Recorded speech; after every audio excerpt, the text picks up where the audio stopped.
दोस्तों, क्या आपको पता है एंशिएंट टाइम में नंबर सिस्टम में सबसे बड़े नंबर्स का यूज करने वाले कोई और नहीं बल्कि एंशिएंट इंडियंस थे। जी हां, अकॉर्डिंग टू हिस्टोरियंस 5000 बीसीई से पहले जहां रोमन्स केवल 10 टू द पावर 6 तक ही कैलकुलेट कर पाते थे, वहीं दूसरी ओर ancient Indians 10 to the power 53 तक की कैलकुलेशंस बड़ी आसानी से कर लिया करते थे। बात अगर मेडिकल साइंस की जाए तो मेडिकल साइंस के फादर कहे जाने वाले सुश्रुत का जन्म भी एंशिएंट इंडिया में ही हुआ था। ये वो पहले मेडिकल प्रोफेशनल थे जिन्होंने एनेस्थेसिया का यूज करते हुए पहली बार मेडिकल सर्जरी को परफॉर्म किया था। दुनिया का पहला मेडिकल स्कूल यानी कि आयुर्वेदा भी इंडिया में ही ओरिजिनेट हुआ। Majority of the western inventions ancient India में इंडियंस के द्वारा पहले ही किए जा चुके थे। एग्जाम्पल के लिए आइजैक न्यूटन के ग्रेविटी डिस्कवर करने से करीब 1000 साल पहले ही ब्रह्मगुप्त ने ग्रेविटेशनल फोर्स की पॉसिबिलिटी को डिस्कवर कर लिया था। तो दोस्तों, एंशिएंट इंडिया की हिस्ट्री इसी तरह की अनगिनत अचीवमेंट से भरी हुई है। हम आज की इस छोटे से वीडियो में उन सभी अचीवमेंट से भरी हुई इस जर्नी को कवर करने की कोशिश करेंगे। बात अगर इंडियन एंशिएंट हिस्ट्री के टाइमलाइन की जाए तो ये टाइमलाइन 2 मिलियन बीसीई से शुरू होकर प्री मेडवल यानी दिल्ली सल्तनत के एस्टैब्लिशमेंट से पहले तक के टाइम पीरियड पर एंड होता है। इस पूरे एंशिएंट हिस्ट्री पीरियड को हम मेनली 7 पार्ट्स में डिवाइड कर सकते हैं, जिसमें पहला है स्टोन एज यानी प्री हिस्टोरिक पीरियड, दूसरा इंडस वैली सिविलाइजेशन, तीसरा वैदिक पीरियड, चौथा महाजनपद पीरियड, पांचवा मौर्यन पीरियड, छठा गुप्ता पीरियड और सातवां पोस्ट गुप्ता पीरियड। तो आइए अब हम इनको एक एक करके देखते हैं। पहला, स्टोन एज का पीरियड 2 मिलियन बीसीई से लेकर 3000 बीसीई तक माना जाता है। प्री हिस्टोरिक पीरियड का कोई रिटन एविडेंस तो नहीं है, लेकिन उस पीरियड के दौरान ह्यूमंस द्वारा यूज किए जाने वाले टूल्स के एविडेंस हमें जरूर मिलते हैं, जिनके आधार पर हम उस पीरियड की हिस्ट्री को रिकंस्ट्रक्ट कर सकते हैं। इस पीरियड की सबसे खास बात थी उन लोगों द्वारा यूज किए जाने वाले स्टोन टूल्स, जो शुरुआत में तो काफी बड़े थे लेकिन बाद में वो छोटे होते गए। इन टूल्स के आधार पर स्टोन एज को हम 3 पीरियड्स में क्लासिफाई करते हैं। पहला है पैलियोलिथिक एज, जो 2 मिलियन बीसी से लेकर 10,000 बीसी तक था। हिंदी में इसको पुरा पाषाण काल भी कहते हैं। इस पीरियड के ह्यूमंस पूरी तरह से हंटिंग पर डिपेंडेंट थे और हंटिंग के लिए वो स्टोन टूल्स और वेपन्स का इस्तेमाल करते थे। इन टूल्स में शामिल थे स्क्रैपर, हैंड एक्स और बोरर, जिसे आप बेधक भी कह सकते हो। पूरे सब कॉन्टिनेंट में इंक्लूडिंग बेलान वैली, सोन वैली, नर्मदा वैली हमें ऐसी साइट्स मिलती हैं जहां से इस पीरियड के स्टोन टूल्स हमें भारी मात्रा में मिल जाते हैं। पैलियोलिथिक एज के बाद दूसरा है मेसोलिथिक एज, जिसका टाइम पीरियड 10,000 बीसी से लेकर 6000 बीसी तक माना जाता है। इस टाइम पीरियड को हिंदी में मध्य पाषाण काल भी कहते हैं। इस एज में ह्यूमंस छोटे छोटे एनिमल्स जैसे कि फिश, बर्ड्स इत्यादि का शिकार करने लगे थे और इसके लिए वो तीर और धनुष का इस्तेमाल करते थे। इस पीरियड में जो साइट्स हमें मिलती हैं वो हैं आदमगढ़ और बगोर, जो मध्य प्रदेश और राजस्थान में लोकेटेड है। पैलियोलिथिक और मेसोलिथिक के बाद प्री हिस्टोरिक टाइम का तीसरा इंपॉर्टेंट पीरियड है नियोलिथिक एज, जिसका टाइम पीरियड 6000 बीसी से लेकर 3000 बीसी तक का था। इस टाइम पीरियड को हिंदी में नवपाषाण काल कहते हैं। इस काल की सबसे पुरानी लोकेशन आपको मेहरगढ़ में मिलेगी, जो कि प्रेजेंट डे पाकिस्तान में है। अनफॉर्चुनेटली पाकिस्तान के बलूचिस्तान प्रोविंस में लोकेटेड है ये लोकेशन। एग्रीकल्चर के सबसे पुराने एविडेंस हमें यहीं से मिलते हैं। व्हील का यूज, जो कि ह्यूमंस की सबसे रिवोल्यूशनरी खोज रही, उसका पहला एविडेंस हमें इसी पीरियड से मिलता है। व्हील की डिस्कवरी के अलावा सबसे पहली बार मिट्टी के बर्तन भी इसी पीरियड में बनाए गए थे। न्यूलिथिक एज यानी कि नवपाषाण काल के बाद इंडियन सब कॉन्टिनेंट में जिस सभ्यता का विकास हुआ वह थी इंडस वैली सिविलाइजेशन। यह विश्व की सबसे ओल्डेस्ट अर्बन सिविलाइजेशन है और इसका टाइम पीरियड 3000 बीसी से लेकर 1500 बीसी तक माना जाता है। Although highly controversial and debated कि इसका टाइम पीरियड एग्जैक्टली क्या था। इंडस वैली सिविलाइजेशन की खोज सर जॉन मार्शल द्वारा 1924 में की गई थी। इंडस वैली सिविलाइजेशन पूरे विश्व में अपनी एडवांस्ड सिटी प्लानिंग और ड्रेनेज सिस्टम के लिए जानी जाती है।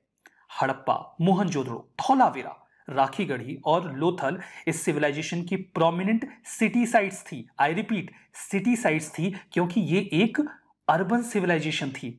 इस सिविलाइजेशन का रीजनल एक्सपेंशन ट्रायंगुलर शेप में था, जिसका ईस्टर्न पॉइंट उत्तर प्रदेश का आलमगीरपुर, वेस्टर्न पॉइंट अफगानिस्तान का सुख्ता जैंडोर, नॉर्थ में कश्मीर और साउथ में दैमाबाद तक हुआ करता था। आज के डोमेस्टिकेटेड एनिमल्स जैसे कि sheep, goats, dogs, humped cattle, buffalo और एलिफेंट्स एटसेट्रा का डोमेस्टिकेशन इसी पीरियड में शुरू हुआ था। Indus valley civilisation unique seals और ढेर सारे आर्टिफैक्ट्स के प्रोडक्शन के लिए भी जाना जाता है। इंडस वैली सिविलाइजेशन के डिक्लाइन के क्या रीजंस थे, इसके बारे में हिस्टोरियंस अभी तक कुछ भी सर्टेनिटी के साथ नहीं बता पाए हैं, लेकिन कुछ अनुमानों के अनुसार इस अर्बनाइज्ड सिविलाइजेशन का डिक्लाइन पॉसिबली या तो क्लाइमेट चेंज या फिर फॉरेन आर्यन इन्वेजन की वजह से हुआ था। वैसे इंडस वैली सिविलाइजेशन का डिक्लाइन क्यों हुआ, इसे पता करने का एक अच्छा सा तरीका हो सकता है अगर हमें एक टाइम ट्रेवल करने वाली मशीन मिल जाए। हम जाके वहां देख सकते हैं। तब तक के लिए तो हमें इन्हीं स्पेकुलेशन से काम चलाना पड़ेगा। दोस्तों, इंडस वैली सिविलाइजेशन के डिक्लाइन के बाद जो नई सिविलाइजेशन इमर्ज हुई उसे हम वैदिक एज सिविलाइजेशन नाम से जानते हैं। इस सिविलाइजेशन के बारे में इंफॉर्मेशन हमें वर्ल्ड के सबसे ओल्डेस्ट टेक्स्ट वेदों से मिलती है, इसीलिए हम इस सिविलाइजेशन को वैदिक सिविलाइजेशन कहते हैं। यह सिविलाइजेशन प्रीडोमिनेंटली एक रूरल सिविलाइजेशन थी। मैं आपको याद दिला दूं कि इसके पहले जो इंडस वैली सिविलाइजेशन थी वो एक अर्बन सिविलाइजेशन थी। एंटायर वैदिक पीरियड को हम प्री वैदिक एज और लेटर वैदिक एज में डिवाइड करते हैं। 1500 BC से लेकर 1000 BC तक का पीरियड प्री वैदिक एज और 1000 BC से लेकर 600 BC तक का पीरियड लेटर वैदिक एज या लेटर वैदिक पीरियड कहा जाता है। वैदिक एज में ही वेदास, ब्राह्मण टेक्स्ट और उपनिषदों की रचना हुई। इस पीरियड में सिविलाइजेशन का सेंटर इंडिया का नॉर्थ वेस्ट, ये जो पूरा हिस्सा था, इससे आगे बढ़कर अपर गैंगेटिक यमुना प्लेन हो गया था। सोसाइटी 4 वर्णों यानी कि ब्राह्मण, क्षत्रिय, वैश्य और शूद्र में डिवाइड हो गई थी। 600 BC में रिजिड वर्ना सिस्टम के रिएक्शन में नॉर्थ इंडिया में एक रिलीजियस रिवोल्यूशन शुरू हुआ, जिसके परिणाम स्वरूप बौद्ध और जैन जैसे रिलीजन की उत्पत्ति हुई।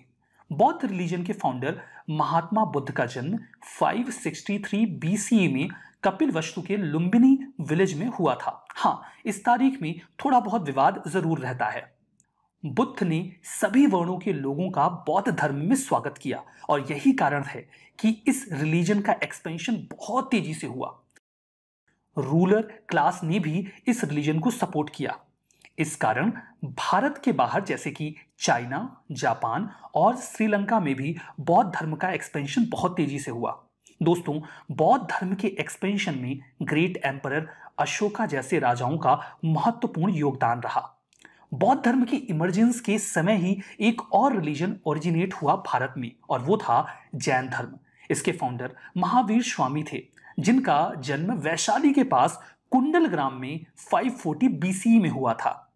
जैन धर्म में गॉड के एग्जिस्टेंस को तो एक्सेप्ट किया गया, लेकिन उनका स्थान जिना से नीचे रखा गया। जैन धर्म में नॉन वायलेंस के रूल का सख्ती से पालन हो ऐसा इंस्ट्रक्शन दे दिया गया और नॉन वायलेंस के प्रति इसी रिजिडिटी की वजह से ये रिलीजन कभी भी मास लेवल पर पॉपुलर नहीं हो पाया। 600 BC तक आयरन का यूज काफी प्रेवलेंट हो गया था। इससे एग्रीकल्चर में सिग्निफिकेंट डेवलपमेंट देखा गया। एग्रीकल्चर सेक्टर में हुए डेवलपमेंट और सरप्लस प्रोडक्शन की वजह से इंडियन सब कॉन्टिनेंट में सेकेंड अर्बनाइजेशन हुआ। बौद्ध टेक्स्ट अंगुत्तर निकाय और जैन टेक्स्ट भगवती के अनुसार लेटर वैदिक पीरियड के बाद इंडियन सब कॉन्टिनेंट में 16 महाजनपदास का इमर्जेंस हुआ। इन 16 महाजनपदास में मगध सबसे ज्यादा स्ट्रॉन्ग था। एक किंगडम के रूप में मगध हर्यंग डायनेस्टी के period that was 444 BCE to 412 BCE, इस पीरियड में इसका राइज हुआ। इस डायनेस्टी के रियल फाउंडर बिंबिसार थे, जिनकी हत्या उनके बेटे अजात शत्रु द्वारा कर दी गई। इस डायनेस्टी के लास्ट किंग नागदशक थे, जिनकी हत्या उनके मिनिस्टर शिशुनाग द्वारा कर दी गई। नागदशक की हत्या करने के बाद शिशुनाग ने गद्दी संभाली और 412 बीसीई में शिशुनाग डायनेस्टी का शासन मगध पर स्टैब्लिश हो गया। इस डायनेस्टी के शासन में मगध 344 बीसीई तक चला। 344 बीसीई में उग्रसेन ने नंद डायनेस्टी का शासन मगध में शुरू किया। बाद में नंद शासक कमजोर पड़ने लगे और भारत पर फॉरेन पावर्स का इन्वेजन शुरू हो गया। नंद डायनेस्टी के लास्ट किंग घनानंद के रेन में ही नॉर्थ वेस्ट इंडिया में अलेक्जेंडर ने अटैक किया था। घनानंद को 323 बीसीई में चंद्रगुप्त मौर्य ने अपने गुरु चाणक्य की हेल्प से हराकर मार डाला और मगध में एक बहुत ही ताकतवर मौर्य डायनेस्टी का शासन शुरू हुआ। चंद्रगुप्त मौर्य ने आगे चलकर जैन धर्म अपना लिया और राजकाज अपने बेटे बिंदुसार को सौंपकर संलेखना विधि से अपना जीवन त्याग दिया। बिंदुसार के बाद 269 बीसीई में बिंदुसार के बेटे द ग्रेट अशोका एम्परर बने। अशोका ने अपने किंगडम का एक्सपेंशन नॉर्थ वेस्ट में अफगानिस्तान तक और साउथ में केरला व तमिलनाडु को छोड़कर पूरे दक्षिण भारत तक कर लिया, जिसकी जानकारी हमें उनके रॉक एडिक्ट से मिलती है। एम्परर अशोका ने 261 बीसीई के फेमस कलिंगा वॉर में विक्ट्री मिलने के बाद भी वॉर को हमेशा के लिए त्याग दिया। उपागुप्त नामक बौद्ध मॉन्क के इन्फ्लुएंस में उन्होंने बौद्ध रिलीजन को अपना लिया। एम्परर अशोका के बाद नेक्स्ट 50 इयर्स तक जो उनके उत्तराधिकारी थे वो मगध में काफी कमजोर रहे। उनमें इतनी शक्ति नहीं बची थी कि वो छोटे छोटे रीजनल राजाओं को भी कंट्रोल कर सके। अशोका के रेन के दौरान ही मौर्यन एम्पायर कमजोर पड़ गया और इसकी ग्रेजुअल वीकनिंग बाद में भी जारी रही। मौर्यन एम्पायर के लास्ट किंग बृहद्रथ थे, जिनकी हत्या उनके ही आर्मी चीफ पुष्यमित्र शुंग द्वारा कर दी गई। पुष्यमित्र शुंग मौर्यन किंग को हराकर शुंगा डायनेस्टी को स्टैब्लिश करते हैं। शुंगा डायनेस्टी का पीरियड 184 बीसीई से 75 बीसीई तक रहा। शुंगा डायनेस्टी के 9th रूलर भागभद्र के समय ग्रीक एम्बेसडर हेलियोडोरस ने विदिशा में वसुदेव के सम्मान में गरुड़ पिलर स्थापित किया था। यहाँ पे वसुदेव भगवान श्री कृष्ण के लिए है। शुंगा डायनेस्टी के लास्ट किंग देवभूति की हत्या उसके ही मंत्री वसुदेव द्वारा कर दी गई थी। देवभूति की हत्या करने के बाद वसुदेव ने 75 बीसीई में कन्वा डायनेस्टी को फाउंड किया। मौर्यन एम्पायर के डिक्लाइन के बाद जिस मोस्ट सिग्निफिकेंट डायनेस्टी की स्थापना हुई थी वह थी सातवाहन। सिमुका इस डायनेस्टी के फाउंडर थे और इस डायनेस्टी के सबसे ग्रेट राजा थे गौतमीपुत्र शातकर्णी। इस डायनेस्टी के सभी राजा अपने नाम के आगे अपनी मां के नाम को जोड़ते थे। यज्ञश्री शातकर्णी, जिनका रेन 174 एडी से 203 एडी तक रहा, सातवाहन डायनेस्टी के लास्ट सिग्निफिकेंट रूलर थे। इनके रेन में भारत पर फॉरेन अटैक्स होने लगे थे। भारत की सीमा के अंदर सबसे पहले एंटर करने वाला फॉरेनर इंडो ग्रीक डेमेट्रियस था, लेकिन most significant Indo Greek ruler Menander था, जिसने 160 बीसीई से 130 बीसीई तक शासन किया। इसने बौद्ध धर्म अपना लिया था। इंडो ग्रीक्स के बाद शका रूलर्स भारत आए। इनका most significant ruler Rudradaman first था, जिसने 130 to 150 एडी तक शासन किया। नॉर्थ वेस्ट इंडिया में शकों के बाद पार्थियंस डोमिनेंट हो गए, जिनके बाद चाइनीज ओरिजिन के कुषाण भारत आए। मोस्ट सिग्निफिकेंट कुषाण शासक कनिष्क थे, जिनका समय 78 एडी माना जाता है।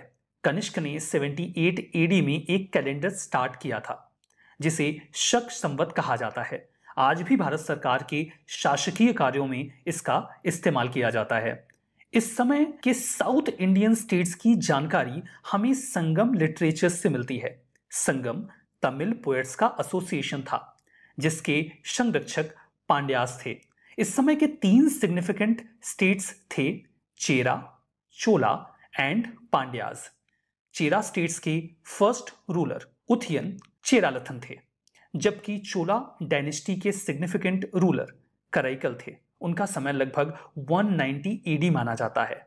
पांड्या शासकों में मोस्ट सिग्निफिकेंट नेडुंजेलियन थे, जिनका शासन 210 एडी माना जाता है।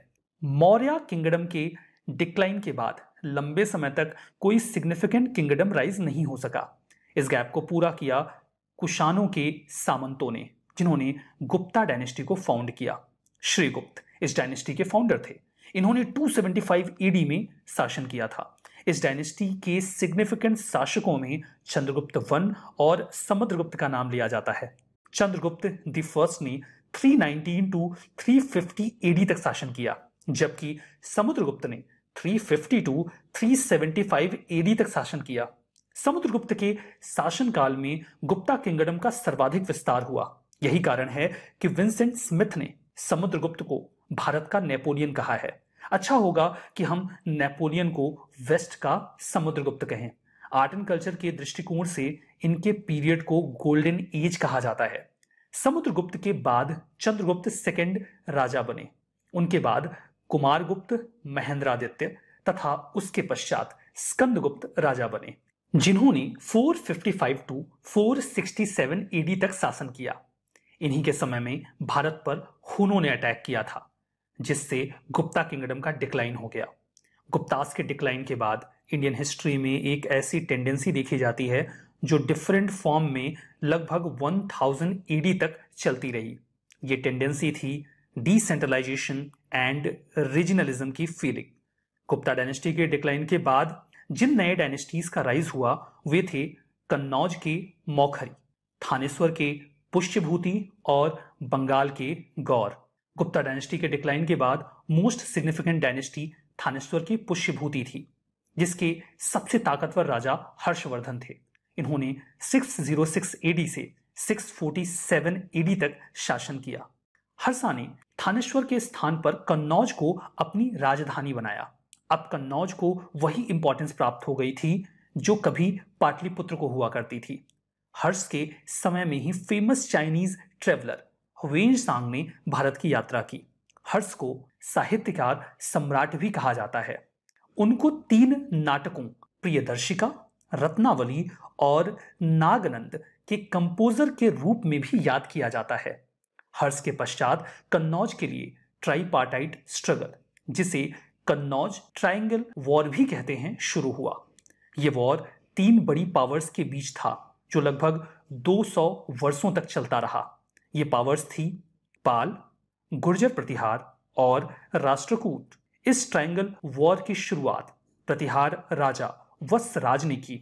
इस ट्रायंगल वॉर के फर्स्ट फेज में वत्सराज प्रतिहार, ध्रुव राष्ट्रकूट किंग और धर्मपाल पाल किंग के बीच में युद्ध हुआ और इसमें ध्रुव, जो कि एक राष्ट्रकूट राजा थे, वो विजयी रहे। इस ट्रायंगल वॉर्स के फाइनल फेज में गुर्जर प्रतिहारों की विक्ट्री हुई।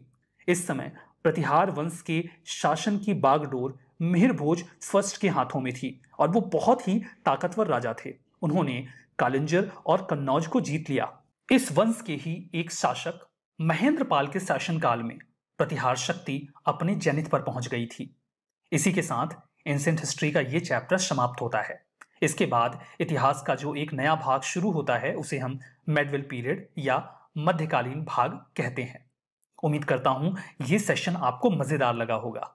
अगर ये सेशन आपको मजेदार लगा तो कमेंट बॉक्स में लिखिएगा बहुत मजा आया, और अगर मजेदार नहीं लगा तो कुछ नहीं बोलना है, चुपचाप चले जाना है। खैर, ये मजाक की बात थी। You are free to express your feelings in the comment box. मिलते हैं एक और मजेदार सेशन में। तब तक के लिए थैंक यू वेरी मच।